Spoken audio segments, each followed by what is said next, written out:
Good morning student. Vidyarthi public senior secondary school के YouTube channel पर आपका स्वागत है। और आज हम आपके लिए लेकर आए हैं जो सरसों की फसल के कुछ पॉइंट बच गए थे। तो हमारा अगला पॉइंट है इरिगेशन। देखिए, सरसों की फसल में इंपॉर्टेंट स्टेज कौन सी इरिगेशन की वो आपको यहाँ बताई जा रही है। तो देखना, irrigation of mustard, irrigation mustard, सरसों की सिंचाई जो कि बहुत ही इंपॉर्टेंट है। तो ध्यान रखना, बुआई के 21 से पहली सिंचाई,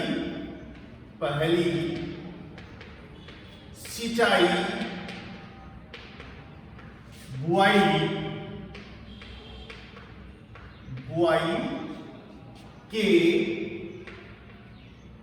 20 से 25 दिन बाद करें पहली सिंचाई। सरसों में पहली सिंचाई कब करें? 20 से 25 दिन बाद। तो इसका अर्थ जानते हैं आप, कब 20 से 25 कब? जब शाखा निकलते हैं पौधे में, शाखा निकलते पौधे में, शाखा निकलते समय एवं फूल बनते समय, फूल आने से पहले, आप ऐसे कर सकते हैं, फूल आने से पहले।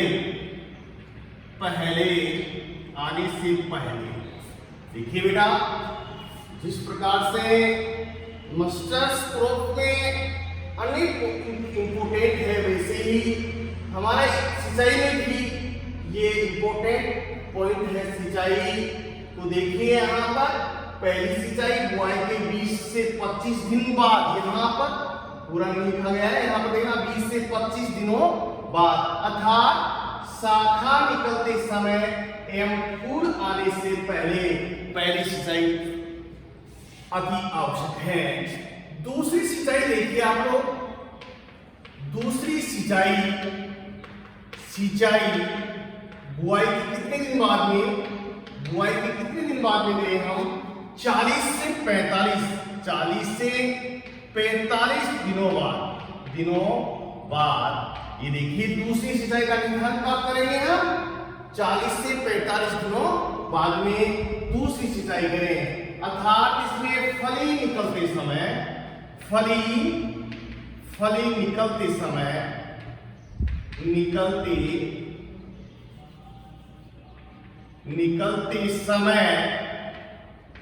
दूसरी सिंचाई का निर्धारण करें। तीसरी सिंचाई देखिए आप लोग, तीसरी सिंचाई कब करें बेटा? बुआई के कितने दिन बाद में करेंगे हम? 70 से 80 दिनों के बाद हम तीसरी सिंचाई करते हैं। कितने दिन बाद में? 70 से 80 दिन बाद, अर्थात फली बनते समय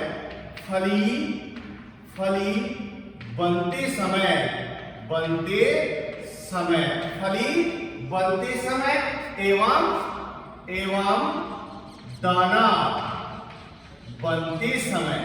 ये देखिए आप लोग, दाना बनते समय। तो यहाँ पर देखना, तीसरी सिंचाई करते हैं हम 70 से 80 दिन बाद, बुआई के 70 से 80 दिन बाद में। और कब? इसका अर्थ क्या होगा?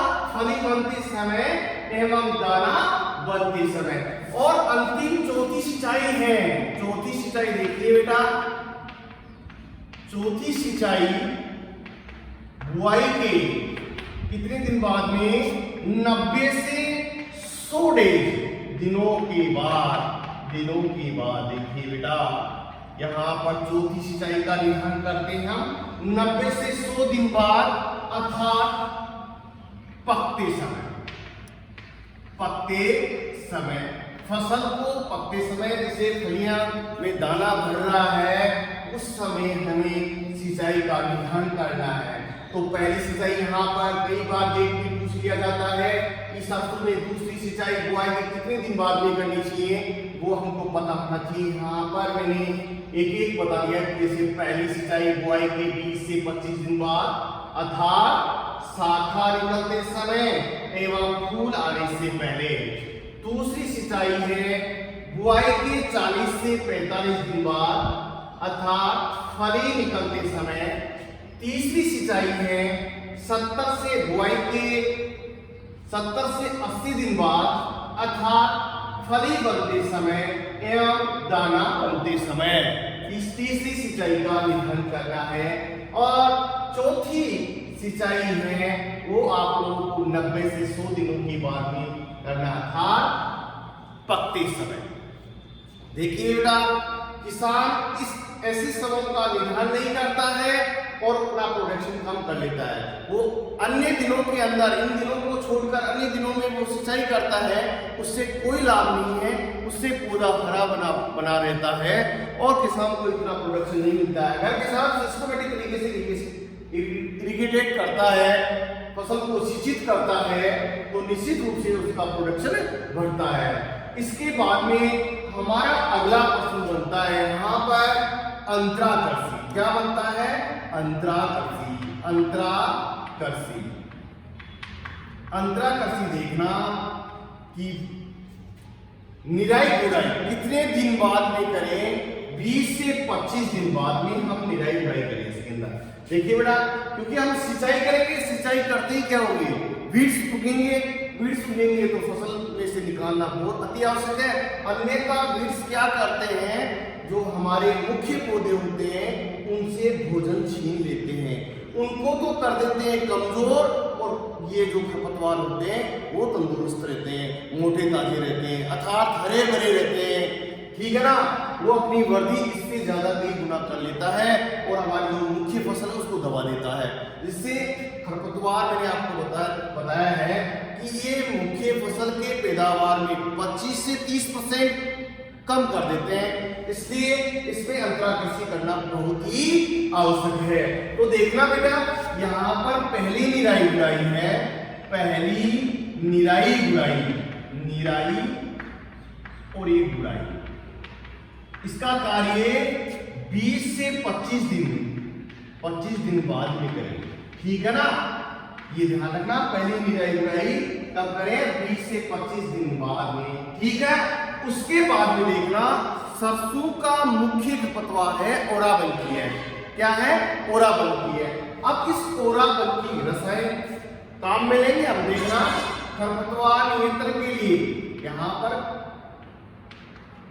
नियंत्रण के लिए क्या लेंगे, देखना क्या लेंगे। खरपतवार नियंत्रण के लिए क्या लेते हैं? ओरावंकी। ओरावंकी खरपतवार के लिए ध्यान रखना, ये सरसों की फसल का मुख्य खरपतवार है ओरावंकी। ये देखिए आप, ये ओरावंकी वीड्स है। इसके लिए हम 200 किलोग्राम क्या लेंगे, 200 किलोग्राम प्रति हेक्टर के हिसाब से हम क्या लेंगे, नीम की खली। क्या लेंगे? नीम की खली लेंगे। यहाँ लिख रहा हूं मैं, देखना, नीम की खली।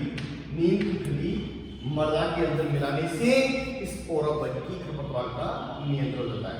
अगर ये नहीं कर रहे हैं आप लोग, तो देखना इसके लिए ग्लाइफोसेट, क्या है, ग्लाइफोसेट नामक रसायन है, उसका आप लोग छिड़काव करें। ग्लाइफोसेट देखना, ग्लाइफोसेट, ये मार्केट में ग्लाइफोसेट के नाम से मिलता है और आप लोग इसका स्प्रे करें, और जिससे क्या होता है, इसके अंदर खरपतवार नहीं उगेंगे और आप इनकी जो अन्य खरपतवार है वो नहीं उगेंगे। इसके लिए सबसे बढ़िया दवा है ग्लाइफोसेट, जो इसको हर्बिसाइड कहते हैं या शाकनाशी कहते हैं, या फिर आप लोग जैविक नियंत्रण करना चाहते हैं तो नीम की खली डाल दीजिए, ये ओरावंकी खरपतवार खत्म हो जाएगा। इसके बाद में देखना बेटा, यहाँ पर हमने ये अंतराकृषि के बारे में देखा है। उसके बाद में हमारा अगला बिंदु है कीट। देखना क्या है, कीट है। देखना इंसेक्ट, हमारा इस फसल में जो कीट लगते हैं वो है पहला आरा मक्खी। क्या है? आरा मक्खी। नाम से ही पता है आरा मक्खी, है ना, नाम से ही पता है कि आरा मक्खी के दांत क्रोध जैसे होते हैं, आरा जैसे होते हैं। कैसे होते हैं? आरा जैसे। कैसे? इतना नुकीला होते हैं इसके दांत कि फसल को काट कर चट कर जाता है। तो देखना, यह कीट फसल के कोमल भागों को काट कर चट कर जाता है। इसके लिए मिथाइल पेरोथियान, देखिए बेटा, मिथाइल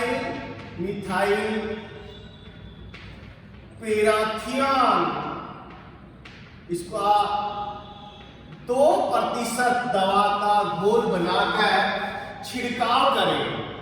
मिथाइल पेरोथियान, इसका देखो व्यापारिक नाम है फोलिडॉल, ये ध्यान रखना।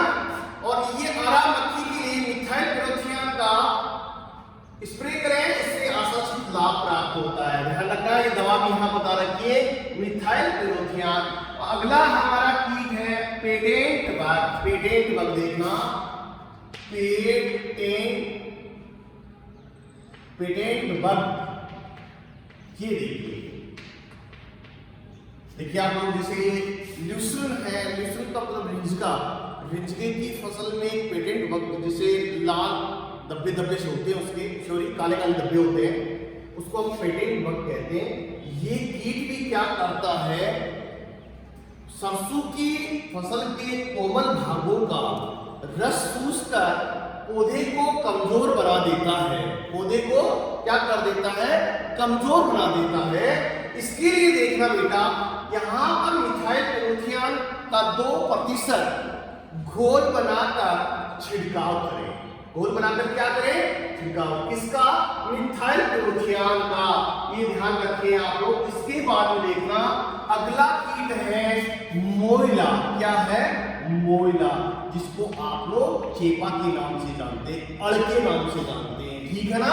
हमारे साधारण भाषा में किसान क्या बोलते हैं? अड़ बोलते हैं। इसको मोइला को हम क्या कहते हैं? चेपा कहते हैं।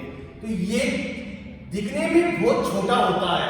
ये कीट दिखने में बहुत छोटा, हर कीट के बारे में बता रहा हूं आप लोग, उसके बारे में अच्छी प्रकार से जानकारी प्राप्त कर लेना बेटा।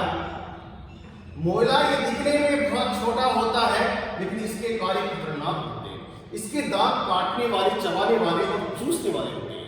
ये ध्यान रखना। ये चस्किंग का कार्य भी करता है। ये अपने सूंड को कोमल भागों में, तनों में लगा लेता है और उससे रस चूसता है, जिससे पौधा कमजोर हो जाता है। इसके लिए भी आप लोग क्या करेंगे? मिथाइल पेरोथियान दवा का 2% दवा का घोल बनाकर छिड़काव करें। ठीक है ना? इसके बाद में हमारे इस फसल के रोग आते हैं। रोग देखिए बेटा, रोग है पहला झुलसा। क्या है? झुलसा रोग। ये रोग फंगस के द्वारा होता है, कवक के द्वारा होता है। इससे फसल सूख कर नष्ट हो जाती है। इसके लिए क्या करेंगे बेटा आप लोग? रोग रोधी किस्मों की बुआई करें, अवांछित पौधे को उखाड़ कर जला देवें। इसके बाद में फसल चक्र अपनाएं और इसके साथ में मेल्कोजेब 2 ग्राम प्रति लीटर पानी में घोल बनाकर छिड़काव करें। या आप लोग बीज को बोने से पहले उपचारित करके बुआई करें। इसके बाद में देखिए बेटा तुलासीता। इस रोग में भी क्या होता है? पौधे मुरझाकर नष्ट हो जाते हैं। तुलासीता के अंदर में क्या होता है? रोग। इस रोग के अंदर क्या होता है? पौधे मुरझाकर नष्ट हो जाते। इसके लिए जो झुलसा रोग के लिए आप लोग अपना रहे हैं, वो भी इसी के लिए आप लोग अपना सकते हैं। इसके बाद में देखना सफेद रोली। सफेद रोली देखना तीसरा मोस्ट और इंपॉर्टेंट है सफेद रोली। व्हाइट रस्ट के नाम से जानते हैं इसको, सफेद रोली लोग व्हाइट रस्ट कहते हैं इसको। देखना बेटा, ये फफूंद के द्वारा होती है और इसकी पत्तियों के तनों पर सफेद स्पॉट बन जाते हैं। ये कभी कभार क्या होता है, जैसे फुफुरे टाइप में भी हो जाते हैं पत्तियों पर सफेद रंग के, जिससे इस रोग का ज्यादा प्रकोप होने पर संपूर्ण पौधे पर सफेद रंग के धब्बे पड़ जाते हैं। ये धब्बे कुछ समय बाद में हल्के पीले होकर पत्तियों को गिरा देता है, या अर्थात इस रोग से पत्तियां क्या होगी, झड़ जाती हैं। इसके लिए आप क्या करेंगे, इसके लिए भी आपको मैनकोजेब 2 ग्राम प्रति लीटर पानी में घोलकर छिड़काव करें। देखिए बेटा, मैं आपको फिर बता रहा हूं, एक तो है M45, ये देखना आप लोग, इसको मैं पूरा लिखता हूं, डाइथेन M45, और एक है डाइथेन Z78। ये दोनों ऐसी दवा है हमारे किसान के लिए, इसको ध्यान में रख लेना, पहले भी कई बार बताए गए, जिस प्रकार से व्यक्ति एक्सीडेंट हो जाता है और उस समय उस स्थिति में यदि हम मौजूद हैं तो हम प्राथमिक चिकित्सा करते हैं। प्राथमिक चिकित्सा में आप लोग कुछ भी कर सकते हैं, पट्टी बांध सकते हैं, दवा लगा सकते हैं, कृत्रिम श्वास दे सकते हैं, आप जो भी करना चाहें उस समय आप लोग उपस्थिति में करते हैं। उसी प्रकार से ध्यान रखना, ये सभी किसानों के घर होनी चाहिए। डाइथेन M45, जिसको मैनकोजेब के नाम से जानते हैं। देखिए बेटा, मैंने अभी यहाँ पर झुलसा रोग में काम किया है, सफेद रोली में काम किया है, तो ये डाइथेन M45 को हम मैनकोजेब के नाम से जानते हैं। किसके नाम जानते हैं, यहाँ पर लिखा हुआ देखिए, मैनकोजेब के नाम से जानते हैं। और यदि इसको खोलते हैं तो डाइथेन M45 के नाम से। ये ऐसा ट्रीटमेंट है, इस दवा को आप किसी भी रोग में ले सकते हैं बेटा, चाहे इंसेक्ट हो चाहे डिजीज हो, आप लोग डाइथेन M45 ले सकते हैं, क्योंकि ये भी एक प्राइमरी ट्रीटमेंट है, प्राथमिक उपचार है पौधे। जिस प्रकार से डॉक्टर व्यक्ति की नाड़ी को देखकर वो बताता है कि इसमें ये बीमारी हो रही है, 3 डिग्री सेंटीग्रेड बुखार है, उसी प्रकार से यदि पौधे के बारे में कोई जानकारी रखता है, इस प्रकार से बच्चे की नमूना होता है, नमूने जानते हैं ना, सांस उठने लग जाता है, और एक डॉक्टर के पास में एक इंजेक्शन लगाते हैं तो वो क्या होता है, कम हो जाता है, उसके फेफड़े उठने क्या हो जाता है, कम हो जाता है। उसी प्रकार से एक छोटा पौधा भी क्या होता है, बच्चा ही होता है बेटा, तो उसकी परवरिश बहुत ढंग से करनी होती है, तो इसका पूरा ध्यान रखना पड़ता है। तो आप लोग ऐसी दवा का उपयोग करें जिससे कि उसमें किसी प्रकार की कीट एवं व्याधियों का आक्रमण नहीं हो। तो देखिए बेटा, यहाँ पर मैंने डाइथेन M45 ली है, जिसका नाम मैनकोजेब है, और यहाँ पर डाइथेन Z78 है। क्या है, डाइथेन Z78, जिसको जिनेब या जाइनेब के नाम से, जाइनेब या जिनेब कह सकते हैं। आप क्या कह सकते हैं, जाइनेब कह दो या जिनेब कह दो। तो ये दोनों ऐसी दवा है, प्रत्येक किसान के घर ये दोनों दवा रखनी चाहिए, क्योंकि आप लोग विभिन्न प्रकार के केमिकल अपने खेत में डालते हैं, तो आपके स्वास्थ्य प्लस आप लोग आपकी हानि, पैसों की हानि होती है।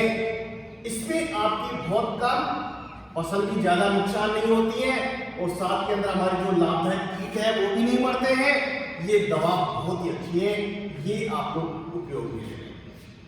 जो भी मैं आपके सामने, जैसे मैं एक आपकी एक दवा और बताई थी मैंने, प्लानोफिक्स। क्या, प्लानोफिक्स, ये ध्यान रखना, ये हमारे एग्रीकल्चर की सटिस्फाई दवा है। और ये ध्यान रखना, ये अन्य जो जितने भी एग्री क्लिनिक दुकान है, ये दवा आपको बहुत कम मिलेगी, क्योंकि रखते नहीं है, रखते हैं तो इसका पता नहीं है कि कितनी मात्रा देनी है। ये प्लानोफिक्स देखना, यहाँ पर ये है, यहाँ पर पूरा देखना आपको, प्लानोफिक्स, ये पुष्प लाने के लिए इस दवा का उपयोग किया जाता है। इस दवा की मात्रा 1 ml, केवल 1 ml, या आप लोग ज्यादा से ज्यादा ले सकते हैं 1.5 ml। कितने पानी में, 15 लीटर पानी में, ध्यान रखना, 1 लीटर पानी में नहीं, 15 लीटर पानी में, 15 लीटर पानी में घोल बनाकर छिड़काव करें। यदि इसकी मात्रा 2 से 2.5 ग्राम या 3 ग्राम या 4 ग्राम इसकी मात्रा ले लेते हैं तो फसल को तबाह कर देता है, फसल को जला देता है। इतनी खतरनाक दवा है, इसका नाम है प्रोनोक्स। आज इसका जो है दुकानों पर भिन्न भिन्न नाम से दवा आ रही है और किसान उसको दौड़ कर लेता है। फसल को नुकसान, आर्थिक स्थिति खराब, ये दवा लाइए आप लोग 150 ml की लिया है और 50 ml की एक बार लाने के बाद में कई दिनों तक काम आ रहा है, क्योंकि हमारे को 1 ml दवा सिर्फ 15 लीटर पानी में, और आप लोग जिस प्रकार से मानो जैसे जादू हो गया है। इस प्रकार से मैंने अभी बताया था कि नमूने के अंदर इंजेक्शन लगते ही बच्चा शांत हो जाता है, एकदम ढंग से हो जाता है, उसका स्वस्थ हो जाता है। उसी प्रकार से ऐसा इंजेक्शन लगाइए कि पौधा स्वस्थ हो जाए। रिजल्ट ऐसा होना चाहिए कि आप लोग शाम को दवा दें। दवा हमेशा शाम के समय देनी चाहिए, क्योंकि वाष्प बनकर उड़ जाती है और मनुष्य के स्वास्थ्य को प्रभावित करती है। अगर धूप के अंदर देते हैं तो ध्यान रखना, तो शाम के समय दीजिए दवा को, और ऐसी दवा सैटिस्फाई दवा लाइए जिससे उसका रिजल्ट सुबह देखिए आप लोग। लेकिन आप लोग ऐसे क्या करते हैं कि दवा का साल्ट का पता रहता नहीं है, एक साल्ट के अंदर 3 काम करते हैं लेकिन पता नहीं रहता है। आप लोगों को विभिन्न प्रकार की दवा बांध देते हैं और आप लोग उसका स्प्रे करते करते ही थक जाते हैं। ऐसा ही है ना? तो आप लोग ध्यान रखना, यहाँ पर आप लोगों को सारी बातें बता रही है, दवाई के बारे में बताई जा रही है। और तो देखना, ये प्राइमरी ट्रीटमेंट है, प्राथमिक उपचार है। इन दवाओं को लेकर आइए आप लोग और अपने घर रखिए और अपनी फसल के अंदर दीजिए, ठीक है। इस सफेद गोली के बारे में मैं आपको बताया था, इसमें सफेद धब्बे दिखाई देते हैं और ये फंगस के द्वारा होता है। इसको एल्बुडो कैंडिडेटा, इसका फंगस का नाम है एल्बुडो कैंडिडेटा। तो ये ध्यान रखना, इसके नियंत्रण के लिए आप लोग क्या लेंगे, मैनकोजेब 2 ग्राम प्रति लीटर पानी में घोलकर छिड़काव करें, ठीक है। इसकी कवक का नाम भी आपको बताया है। इसके बाद में देखना छाछिया रोग, इसका चौथा रोग क्या है, छाछिया रोग। क्या है, छाछिया रोग। ये भी क्या होता है बेटा, ये पत्तियों एवं शाखाओं पर और तनों पर सफेद चूर्ण जम जाता है, ये भी फंगस के द्वारा होता है। इसके नियंत्रण के लिए आप लोग क्या करेंगे बेटा, पता है 25 केजी, कितना लेंगे, 25 केजी गंधक चूर्ण। ये देखना 25 केजी प्रति हेक्टर गंधक चूर्ण काम में ले, या फिर आप केराथिन, क्या ले सकते हैं, केराथिन नामक जो मार्केट में दवा मिलती है वो लेकर आइए, जिससे किसान को आशाचित लाभ प्राप्त होते हैं। तो देखना बेटा, यहाँ पर मैंने कीट बताया, पहला कीट बताया आला मक्खी, दूसरा पेटेंट बैग और तीसरा है मोयला। ये इनके बारे में मैंने दवाई बताई है। देखिए एक दवा और लेते हैं अपन, अगर याद रखते हैं, मिथाइल डेमेटोन बताई थी मैंने आपको। मिथाइल डेमेटोन की क्या होते हैं, कीट को नष्ट करने के लिए काम में ली जाती है। ये हमारी एग्रीकल्चर, देखिए एग्रीकल्चर ये नहीं कहती कि आप दवाओं का सहारा लेकर खेती करें, आप लोगों को ये कह रही है कि जैविक खेती भी कीजिए और जैव कार्बनिक निशानित खाद का क्या नाम, जैविक कार्बनिक निशानित खाद या जैव कार्बनिक निशानित खाद और रासायनिक उर्वरकों का कम से कम उपयोग करके खेती करें। ये नहीं कि आप लोग केमिकलों का सहारा लेकर खेती करें, नहीं बेटा। तो ध्यान रखना, आप लोग तुमको बता रहा है यहाँ पर जैसे आरा मक्खी है, ये बहुत पहले से इस फसल को प्रभावित करती है। पेटेंट बग है, ये भी फसल को बहुत ज्यादा नुकसान करता है। मोयला जिसको आप अड़ कहते हैं या फिर कह सकते हैं आप लोग, या चेपा कहते हैं। तो ये देखिए, ये तीनों रोग कीट हैं, वो फसल के मुख्य कीट हैं जो फसल को बहुत ज्यादा नुकसान पहुंचाते हैं। इसके लिए मिथाइल पेराथियान, जिसका 2% दवा का घोल बनाकर छिड़काव करें, ठीक है ना। और इसके अंदर देखना रोग बताया है, झुलसा है, तुलासिता है, सफेद होली है, छाछिया रोग है, ठीक है ना। इसके बाद में देखना बेटा, यहाँ पर मैं अगला पॉइंट लेता हूँ कटाई।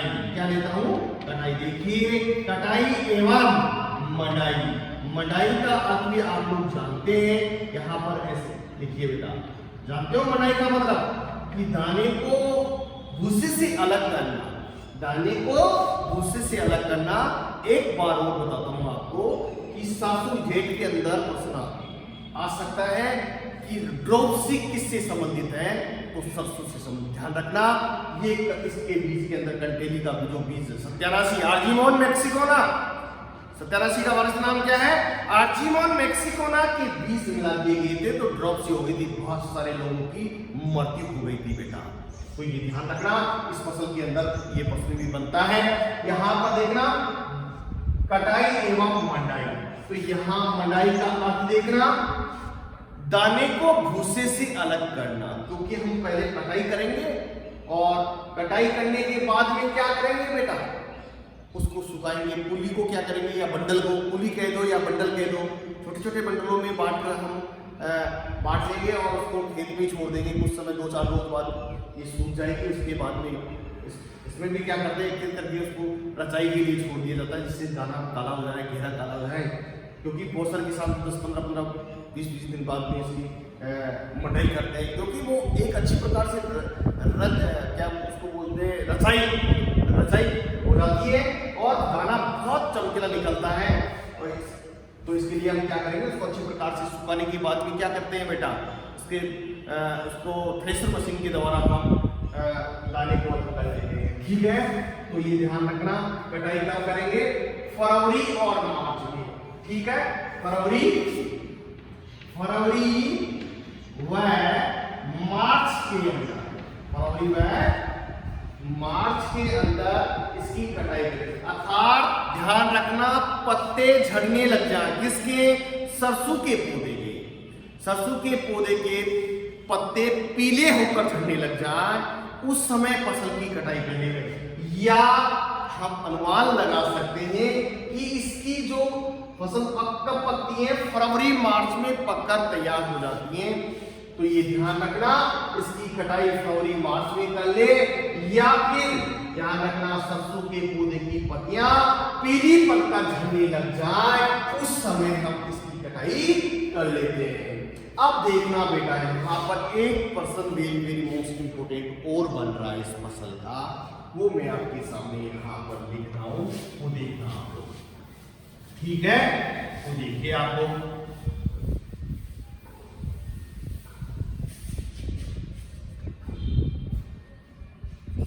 फसल सरसों की फसल देखना, यहां पर मैं लिख रहा हूं सरसों की फसल, सरसों की फसल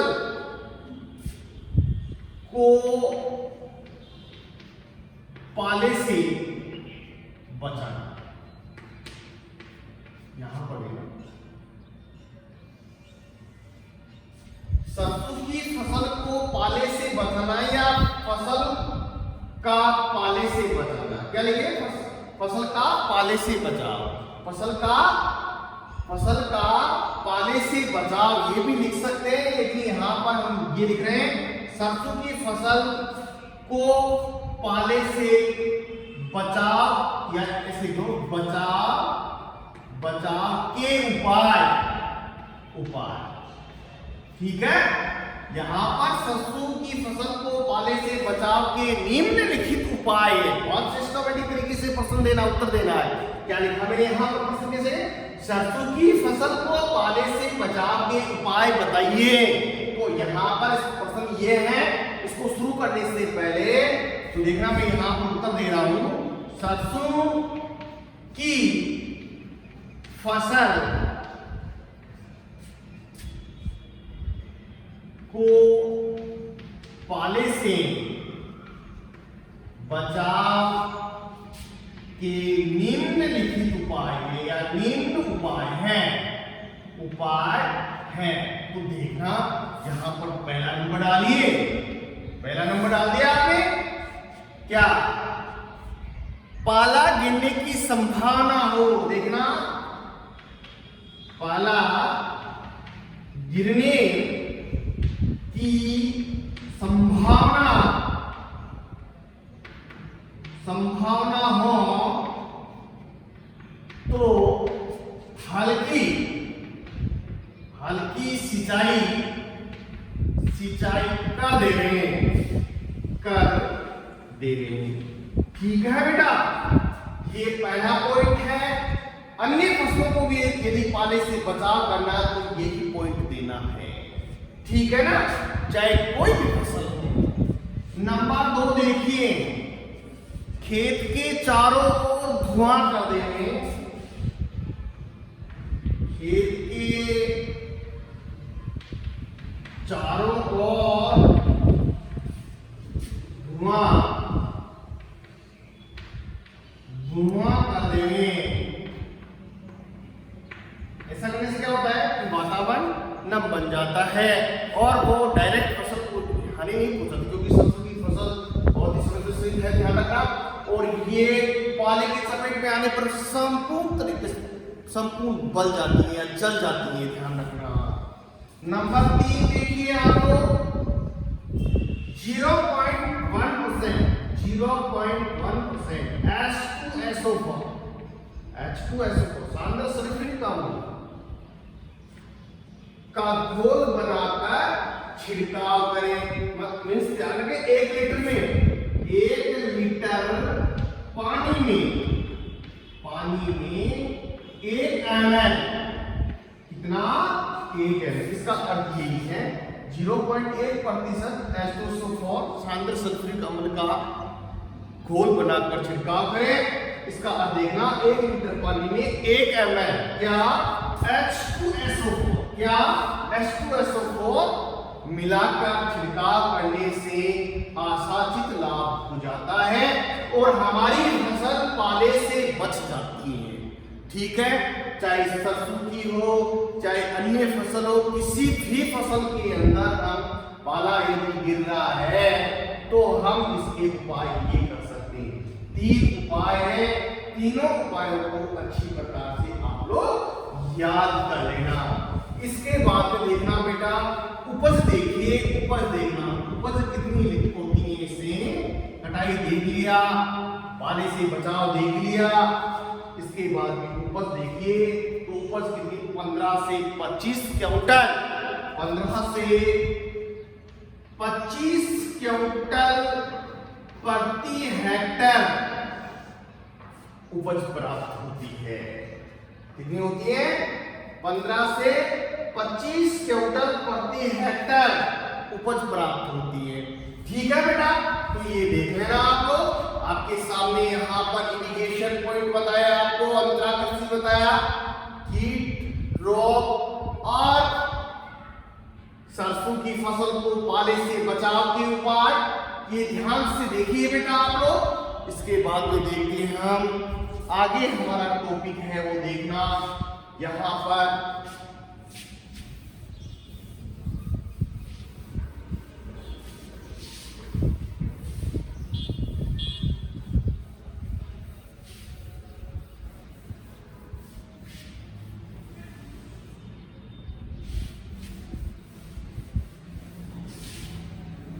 अगली फसल हमारी 6 नंबर पर आती है।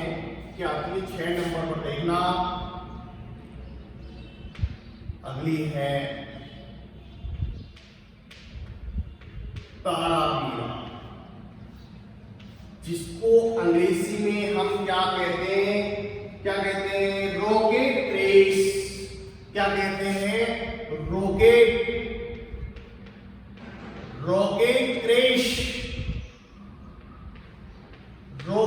क्रेश देखिए बेटा, ये ध्यान रखना। रॉकेट क्रेश अंग्रेजी में तारामीरा को कहते हैं, इसको हम क्या कहते हैं, दुआ के नाम से जानते हैं। किसके नाम जानते हैं, दुआ। तारामीरा को क्या कहते हैं, दुआ कहते हैं, ये ध्यान रखिए आप लोग। रॉकेट क्रेश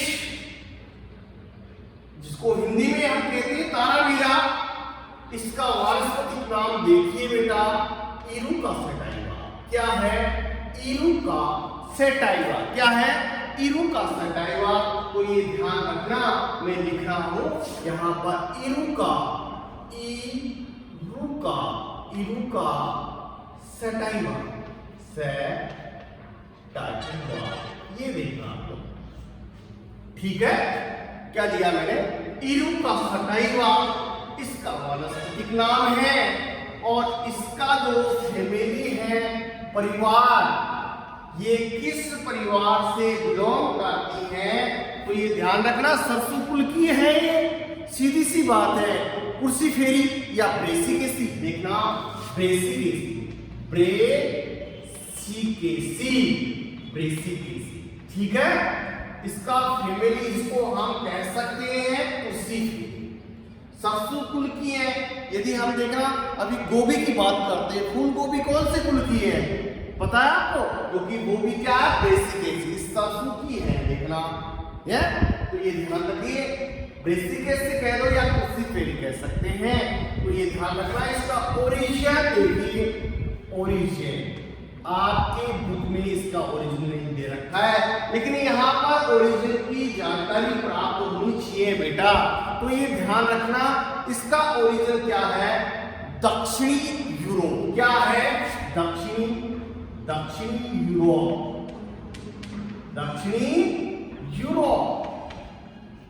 ये देखिए आप लोग, ये तारामीरा तिलहनी फसल है, बहुत ही इंपॉर्टेंट है फसल है। देखना बेटा, इसको हम दुआ के नाम से जानते हैं। किसके नाम जानते हैं, दुआ के नाम से जानते हैं। किसके नाम जानते हैं, दुआ, ठीक है। तो यहां पर मैं तारामीरा के बारे में बात कर रहा, रॉकेट क्रेश जिसको दुआ कहते हैं, क्या कहते हैं, दुआ या तारामीरा। इसके अंदर तेल की मात्रा बहुत अच्छी निकलती है और इसे विभिन्न उपयोग में लाए जाते हैं। तो ये ध्यान रखिए आप लोग। इसका देखना, इसका उपयोग बता रहा हूं, ये अनुपयोगी व अनुपजाऊ। ये देखना, ये क्या है फसल, ये उपयोगी और अनुपयोगी भूमि के अंदर इसकी खेती सफलतापूर्वक की जा सकती है। इस फसल में या इसके दानों में, किसके दानों में, तारामीरा रॉकेट क्रेश के दानों में कितना परसेंट, ये ध्यान रखना, क्या पाया जाता है, ऑयल पाया जाता है। क्या पाया जाता है, ऑयल। कितना परसेंट,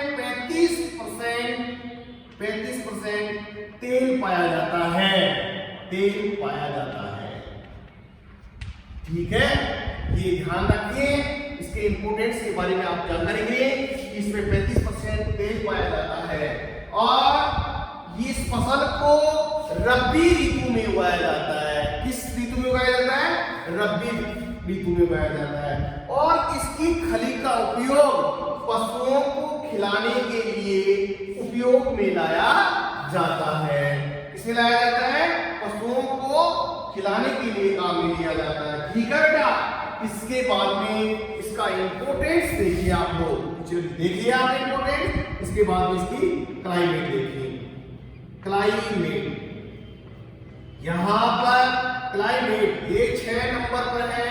5वें नंबर पर अभी आपकी जो सरसों की फसल थी उसको सबकुछ किया है। इसके बाद में तारामीरा जिसको रॉकेट क्रेश के नाम जानते हैं, इसको हिंदी में हम दुआ भी कहते हैं। इरुका सटाइवा, ब्रेसिकेसी, दक्षिणी यूरोप, 35% ऑयल पाया जाता है। इसके बाद में इसकी क्लाइमेट देखिए, ये इसका पौधा समशीतोष्ण जलवायु वाला होता है, अर्थात इसकी जलवायु देखना